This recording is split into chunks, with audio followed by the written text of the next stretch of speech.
don't even know where to begin.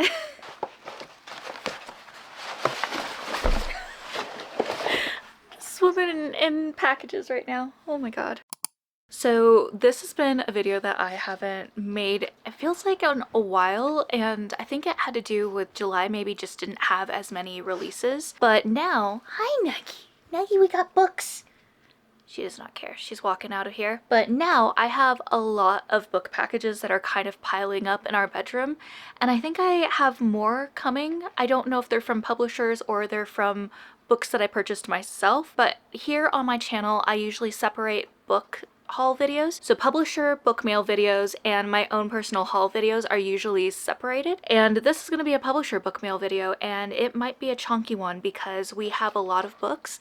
It's kind of getting out of hand, but I'm really excited to go through them.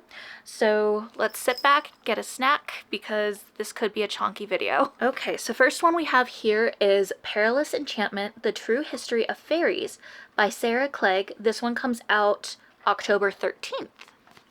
Love that date. So it says, a definitive new cultural history of fairies and fairy lore, told through a magical year in search of the fae. Fairy stories and fae lore are ancient, yet fairy stories continue to transform and enthrall our imaginations, generation after generation, from medieval Arthurian romances to Sarah J. Maas's High Fae. By visiting a different fairy site each month, including Fairy Hills in Yorkshire, to a nymph's cave in Delphi, to a contemporary fairy ball in Los Angeles' Cambridge PhD and folklorist Sarah Clegg illuminates all the facets of this elusive, capricious figures. Within, you'll trace how nature spirits became otherworldly tricksters and temptresses, then scions of purgatory or the devil, to adorable Victorian children's book characters, and ultimately, our contemporary romantasy love interests. Ooh. This is going to be a very fascinating read. I don't normally read like non-fiction type of books, but this could be something that I might be intrigued to pick up during the fall time, because I feel like fall is just the perfect time for like a cozy read and really getting down with more like non-fiction or historical types of pieces. Okay, ooh. And also, because I'm gonna forget, this one was from Atria. We have another book from Atria, and this cover is so pretty. So this is a curse carved in ink. So this is by Tazee Koi. I don't think I'm saying that. I'll have to look up the pronunciation of this. So indie next deadline, it says 10/26 of 26, but then here on the side it says on sale January 26th of 2027. I'll have to look up that too, and I'll try to put the correct date on the screen. So it says a dazzling standalone romantasy debuts steeped in Chinese vampire folklore and with a delicious queer love triangle. Ooh, okay, there's a lot on here that I'm already intrigued on. All Zaya has ever wanted is to escape the monotony of her tiny village with her best friend Shihua, but Zenhea must care for her grandmother, whose madness haunts their crumbling family bookstore, and she won't abandon her madness and all. But when her grandmother dies, everything falls apart, for she was never mad, she was cursed. And with her death, the curse has passed on to her one remaining descendant, Zenhea. It screams to be fed, and no matter how hard Zenhea tries, she is powerless to stop it, even when it demands that she kill Shihua with her bare hands, trapping her best friend's soul in an eternity of torment. I am so intrigued, and like I said, I am obsessed with this cover. This cover is so beautiful. So this is one that I'm excited for, but I'm also a little bit nervous about. This is Whalefall by Daniel Kraus, and I know so many people that have read this book and really loved it. The reason why I say I'm a little bit nervous for it is because I do like ocean stories, but I also have a really severe fear of sharks. I am always intrigued by ocean books, but also a little bit fearful that there might be something involving sharks at some point, and I have a very vivid imagination. But I've been so intrigued on this one, just hearing a lot of the reviews that people have made for it, and also knowing that this is going to be made into a movie. So I think this is the movie adaptation for the cover, and I honestly don't mind it because number one, we don't have a sticker saying like now a major motion picture. We do have a little blurb on the bottom, which I don't really mind, and just the way the cover itself looks, it's different enough that I I don't mind it. It doesn't seem like if you were to look at this book, you automatically would be like, oh, that's a movie poster type of thing. So it says, Jay Gardner has given himself a fool's errand. Find the remains of his deceased father in the Pacific Ocean off the coast of Montessori Beach. He knows it's a long shot, but it's the only way for him to lift the weight of guilt he has carried since his dad's death by offing himself the previous year. I don't know if YouTube's gonna like that word, so we're just gonna skip over that. The dive begins well enough, but the sudden appearance of a giant squid puts Jay in very real jeopardy, made infinitely worse by the arrival of a sperm whale looking to feed. Suddenly Jay is caught in the squid's tentacles and draws into the whale's mouth, where he is pulled into the first of its 4 stomachs. He quickly realizes he has only 1 hour before his oxygen tanks run out. 1 hour to defeat his demons and escape the belly of a whale. Suspenseful and cinematic, Whalefall is about a young man who has given up on life only to find a reason to live in the most dangerous and unlikely of places. I'm excited, but nervous about this one, especially knowing that so many people really speak highly of this book. Then we have another book from Atria, and this is The Phone Swap by Leah Lewis.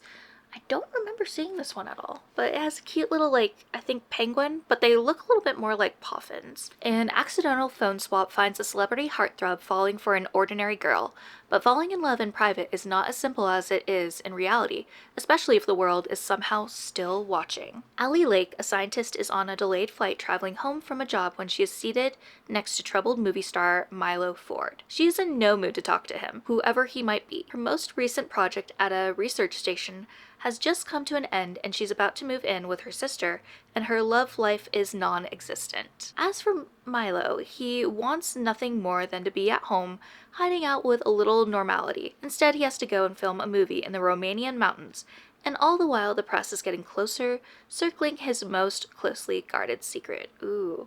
This could definitely be a fun book to read during the winter time. Okay, we have a Westfall novel, Love and Lies by Lena Kiefer. And this is Their Families Rule, New York's High Society, Their Love Could Burn It to the Ground. Helena Weston has one goal when she returns to her glittering New York City life: clear her sister's name. 2 years ago, Valerie and her fiancé, Adam Coldwell, were found dead after their champagne-soaked engagement party. Ever since, the powerful Coldwells have blamed Valerie and the Westons for the tragedy. Determined to uncover what really happened that night, Helena throws herself into the same ruthless circle that destroyed her sister's reputation, only to find herself face to face with the one person she should hate the most. Ooh, so this kind of seems like it might have a little bit of mystery involved. I'm very intrigued. So this says Drowning in Paper Flowers by E.L. Westbury. One mistake ruins her marriage, one secret ruins her life. I remember being intrigued on this one when I picked it out in the email, so let's see what this one is about. What happens when you can no longer separate the truth from the lie? The lie. Ruby Powell is perfect. She lives in her dream home in the most affluent neighborhood in Dallas. She is a doting mother, a devoted wife, and a respected member of her community. She takes pride in serving as the president of both her son's elementary school PTA and her daughter's high school soccer booster club. Her kids adore her, and her husband is still her best friend after 18 years of marriage. The truth. Ruby Powell is a full-figured middle-aged housewife living in a house she's grown to despise. She detests her husband, who is engaged in a years-long affair. Her teenage daughter loathes her, and her sweet, gentle 6-year-old son suffers from PTSD after being the victim of a kidnapping as a toddler. And she's addicted to anti-anxiety pills due to a reoccurring nightmare that has started to blur the distinction between fact and fiction. As Ruby's carefully crafted facade begins to crumble, the discovery of a body threatens to begin a terrible, long-held secret to life. Like, what?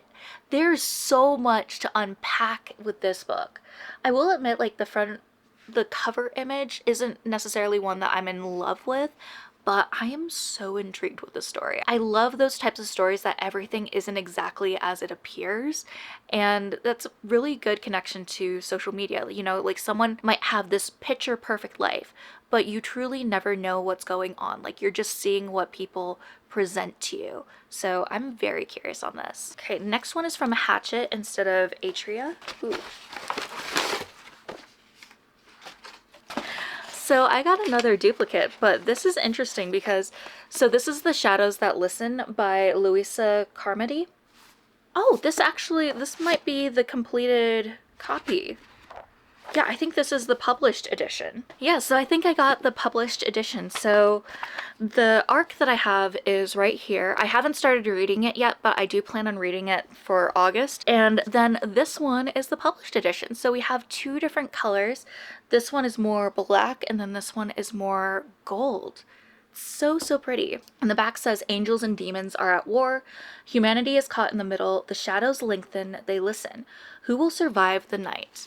I do really plan on reading this one, so I'm very excited to go and check it out. It is a decently sized book, and the interesting thing is, like, with the arc that I have, the edges are kind of blackened. And then here, with this one, we get like wings every now and then, and on the chapters, there's like these trees. Oh, that is so cool. I love that there's different editions of it. These will definitely be some shelf trophies for me. That is so, so fun. So it also came with a little note. I'm gonna hold up the book while I talk about it. So it says, "Dear wonderful reader, I am so unbelievably excited to share this story with the world, and even more so grateful to you for taking a chance on a little debut author like me. I originally wrote The Shadows That Listen when I was 19 because it was something that I wanted to read. I was obsessed with the angel novel era and also Vampire Diaries, which is why I think Nathaniel and Amara are a little Damon and Elena coded. Oh, say less. I am 100% Team Damon in the Vampire Diaries, at least with the TV show. I never read all of the books, so I can't exactly say which team I was on for the books. It says, I had the story in my head like an itch that needed to be scratched, and although I love to write, I never thought it could be anything more than a dream. Oh, I am so, so excited. And this is from Orbit, so thank you, Orbit, so, so much. I am very excited to go and pick this up. I'm glad that we still have quite a few weeks left in August because I need to finish my current read, and then I can go and start reading this. We got Ideal Life by Evelyn Skye. This is a book from Atria, and this looks like it's a published edition. What if you could rewind the past 24 hours and perfect your life? Embarrassing email typo, corrected and perfected. Missed workout, rescheduled and crushed. Awkward conversation, smoothed out and charmed. I have so many awkward conversations and I stumble over my words so much. On the eve of Talia Morgan's neuroscience startup's major acquisition, a glitch in her app leads to catastrophe, and everything she's worked for crumbles in a single night. Then Talia wakes up with a mysterious watch that lets her rewind the last 24 hours. Suddenly she can prevent the glitch, ace that crucial meeting, and savor perfect Sunday afternoons with Sam, her brilliant best friend who's quietly loved her for nearly 2 decades. Oh, this sounds really cute, and it's actually pretty thin. It also feels like really, really nice in the hands. I'm very excited to go and read this. I do like stories that kind of have this whole Groundhog Day aspect just because I'm always intrigued, like what would they do differently and how are things going to turn out? So I'm excited to check this out. This seems really cute and interesting, and I want to say I could have a bingo prompt that could work for this one, so I'm gonna have to take a look at that. Okay, we have All the Beastly Things by Elish Quinn, and this comes out November 17th of 26. I feel like I need to pay attention to the date on the spine and not necessarily right here because I tend to confuse myself. In a post-apocalyptic matriarchy that has erased men and capitalism, a young novitiate faces a crisis of faith when her best friend begins receiving mysterious visions of an archangel. Getting a lot of angel stories. The year is 2171 and the earth is not what it once was. The natural world reigns supreme, wild and ungovernable. After a series of wasting plagues, unmitigated climate disasters, and a catastrophic nuclear fallout, small monastic communities have emerged from the carnage, self-sufficient, female-only religious utopias governed by a strict codex and surrounded by walls to keep the wilds at bay. The new world is harmonious and blissfully free from structures of oppression, such as hierarchy, capitalism, and time. 17-year-old Igraine has never known life beyond the cloistered walls of the field or seen a human male.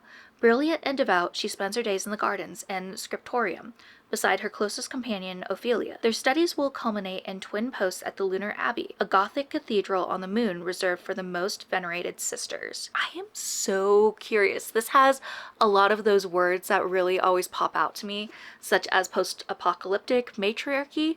Like, what? And erased men and capitalism, like no men, no capitalism whatsoever. I'm so curious with this.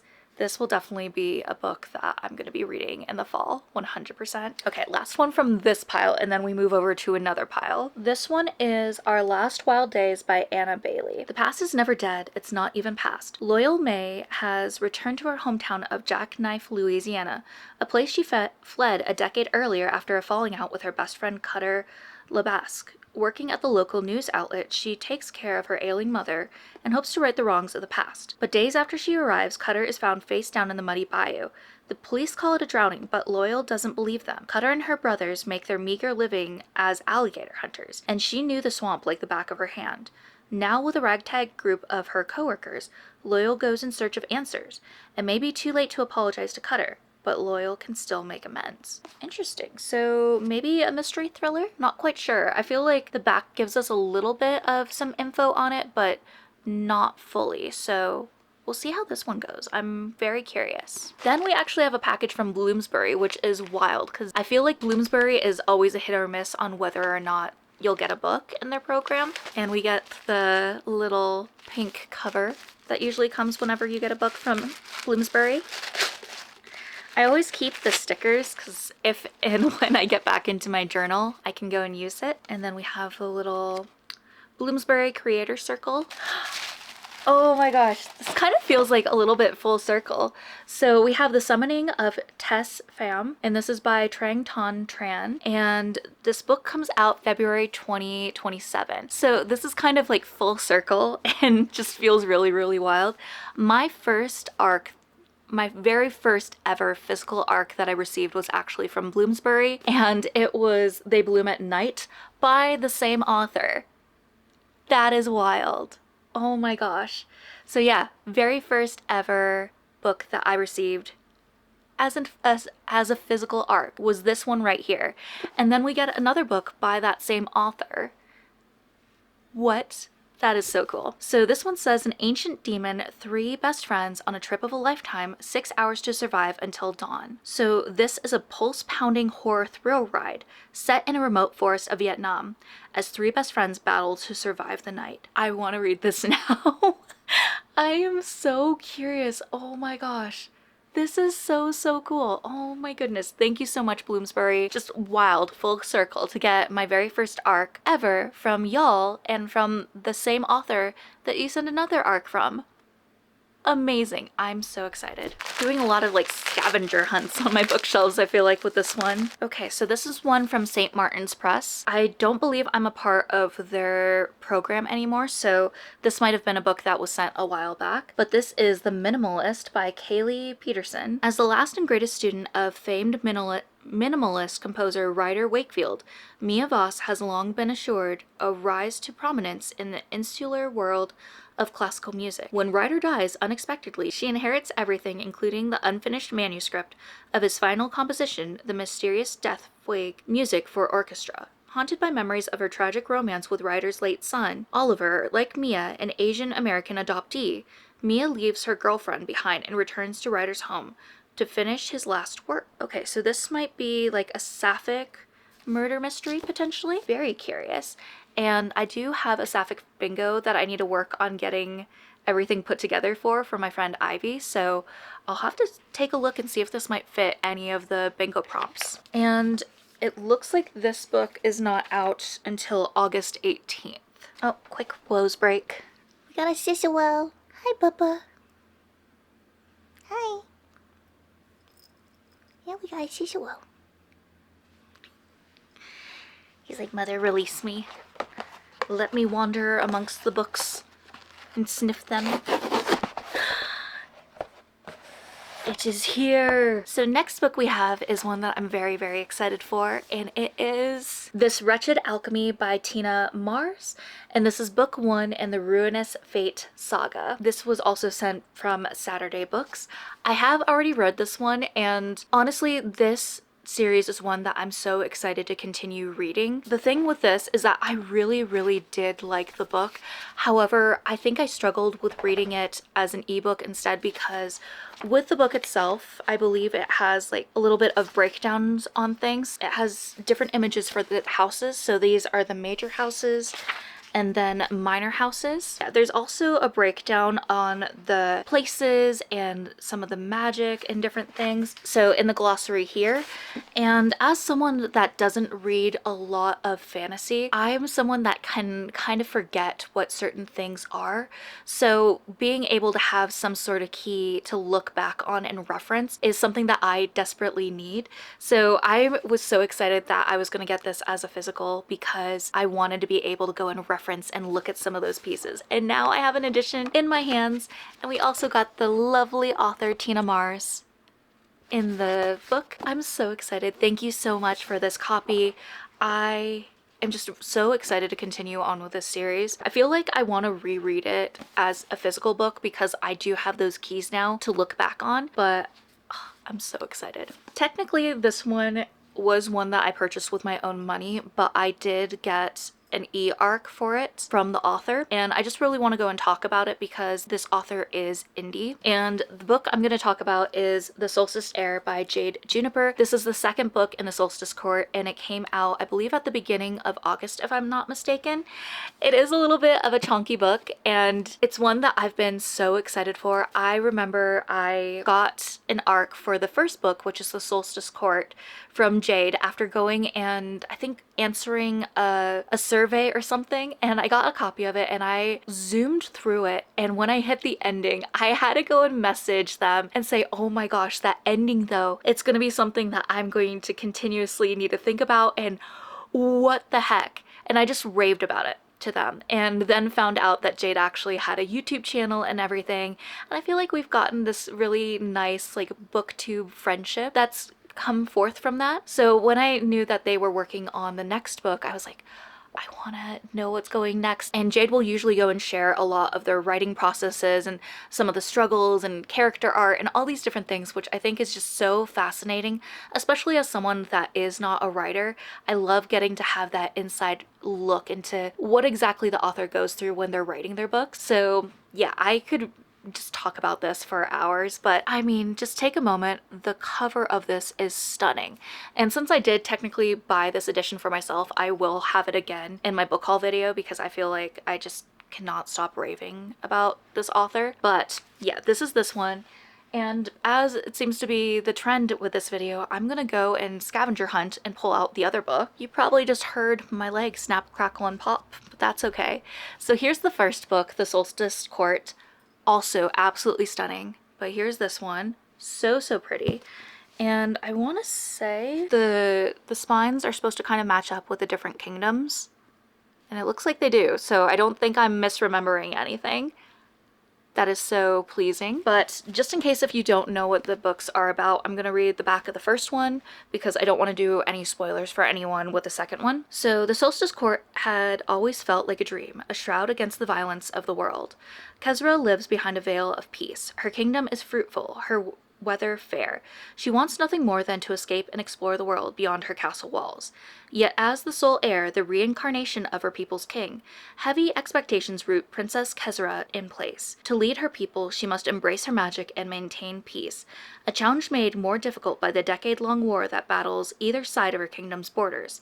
She is expected to maintain her kingdom's treaty, to uphold peace with a show of complete neutrality. Neither the northern kingdom of Allura nor the southern shores of Zenkesh may receive an ounce of favoritism. Kezra balances these duties with uneven footing up until the day both heirs, warring brothers, of the neighboring kingdoms arrive at her autumn court. Each brother demands not only her allegiance but her affection, and Kezra must decide which path she will take to create the future she desires.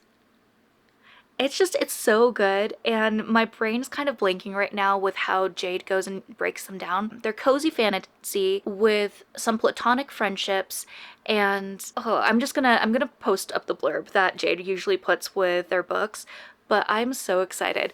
This one is a little bit of a chunky one, so I'm gonna see how many pages this one is. Okay, so there's over 600 pages in this book. I might save this one in September to go and read because I have something I'm doing where I need to read some chunky books, so I might save this one for September. Like I said, this is a chunky video, so I hope you're hydrating. I hope you're having snacks, there's a lot of books. So Something Followed Us Home. This is a book that has a bunch of different stories. So it has Agustina Basterica, Isabel Cañas, Mariana Enriquez, and others. So it's a bunch of Latin horror in this one. Something Followed Us Home, a groundbreaking anthology edited by Bram Stoker Award winner Cynthia Pelayo, where each story reimagines immigration, colonization, faith, and folklore as the fears we inherit and carry across borders and generations. Something followed us home. It crawled in with our prayers, slipped into our beds, watched from mirrors, waded in water, and learned our names. In these stories, horror does not announce itself. It possesses, feeds, whispers, and waits. Oh my gosh, I got chills just reading the back of that. Oh my goodness. So this one comes out September 29th of this year. So if you're in the market for something that is horror, especially right before horror season and just getting in the right mood, I think this will be a perfect one to pick up. And also absolutely gorgeous cover. Then we have When Forever Falls Apart by Kate T. Mason. And this is on sale September 22nd. A runaway bride returns to her small town where she befriends her best friend's older brother in a fake dating plot to make her ex jealous. The reason why I kind of giggled is because if you're new here, I actually get married in a couple of months. So just the whole runaway bride or wedding that goes bad is always one where I'm like, ooh, this might not be the best to read before I get married, but at the same time I'm really intrigued and kind of want to do like a wedding themed book vlog video, as unhinged as that might be. So let me know if you're interested in that down in the comments below. Like, it will have all sorts of books like Runaway Bride, potentially like this, ones where it's like a wedding and someone gets murdered. There's just going to be a plethora of different genres in a video that I would like to make, but at the same time I feel like it's very unhinged and maybe I shouldn't do that to like bring in weird energy. I don't know. I could be overthinking it, but let me know your thoughts down in the comments. Maddie Beaumont has been dubbed the runaway bride of Cinnamon Springs after leaving her ex, Miles, jilted at the Isle and escaping to Europe. But she can't escape the town people's judgment for long.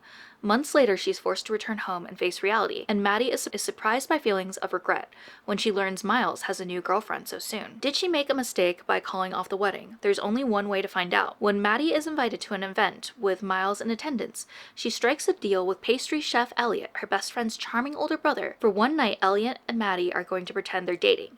Easy, right? Just hold each other's hands and pretend to look in love. But the more time Maddie spends with Elliot, the more she realizes what they share might not be so fake after all. Ooh, okay, so we got a little bit of a fake dating trope in here. I was a little bit nervous when I was reading it at first with like her getting a little bit uncertain if she made the right decision or not, and I'm like, I don't really feel like I'd want to read a second chance theme there, especially with that kind of story. But knowing that there's like a fake dating piece in there, it almost seems like a mixture of Runaway Bride and My Best Friend's Wedding, two older movies that I really enjoyed. Oh, this cover's really, really pretty.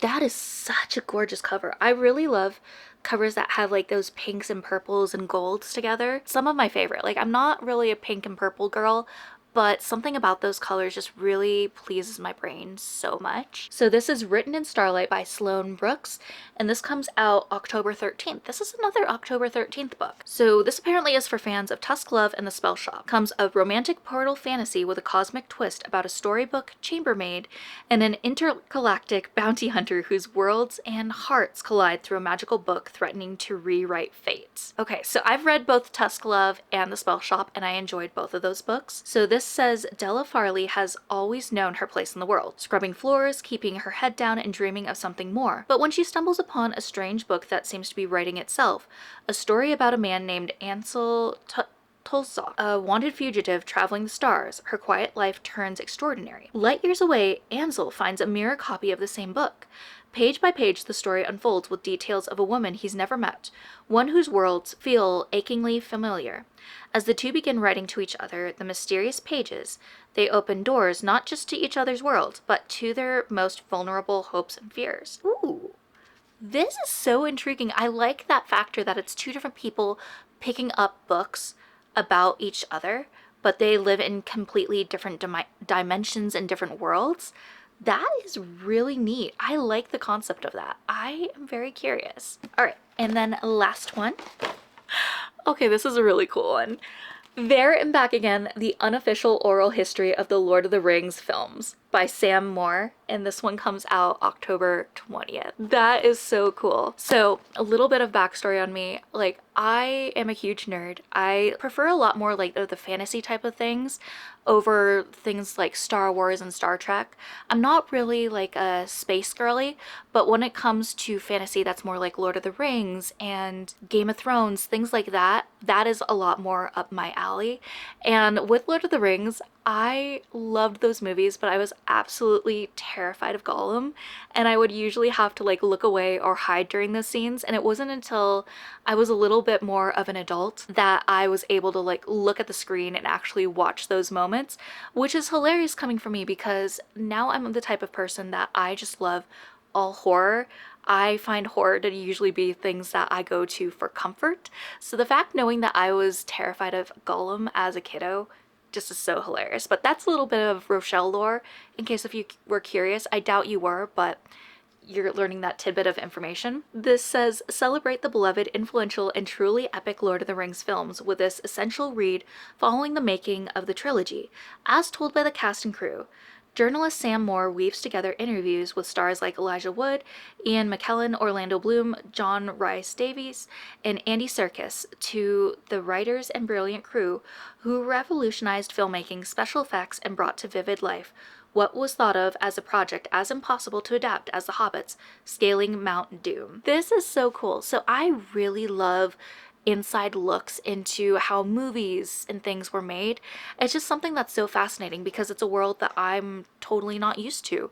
It's a completely foreign world to me. So just knowing how they piece together different things and getting that inside look is always something that is so cool to me. So yeah, very excited for this too. Holy crap, we got a lot of really amazing books. I'm gonna do a quick count and we'll see how many books we got in this. 17 books.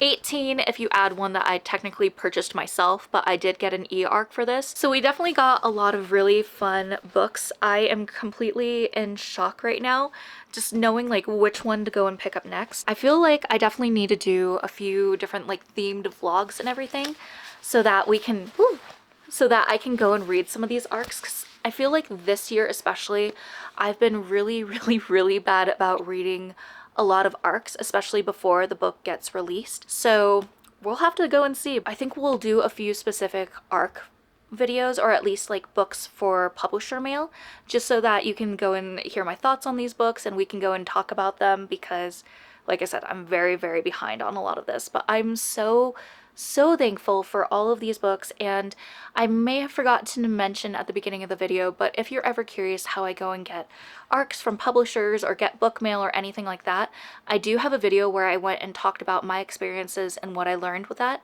so I'll share it here. But yeah, I'm always so thankful for all these books that I receive.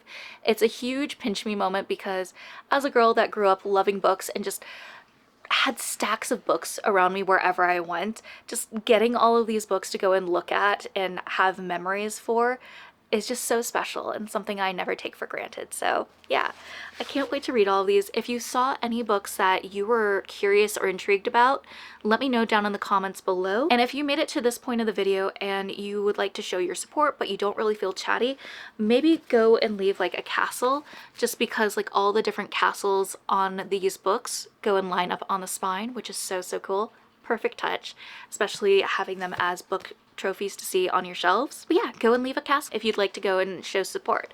And speaking of support, if you'd like to go and continue seeing any of the videos I post, going and subscribing to my channel just means the world and helps bring more people to my cozy little corner of the internet. You can also leave a like, go and hype as books fall over on the floor around me, but liking and hyping also go and support my channel as well, as especially being a smaller creator.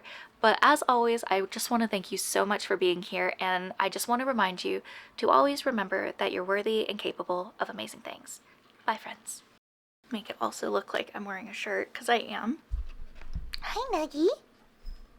She's like, Mom, there's a lot of packages here and I don't know what to do. Oh boy, oh boy. Don't fall. You're gonna fall.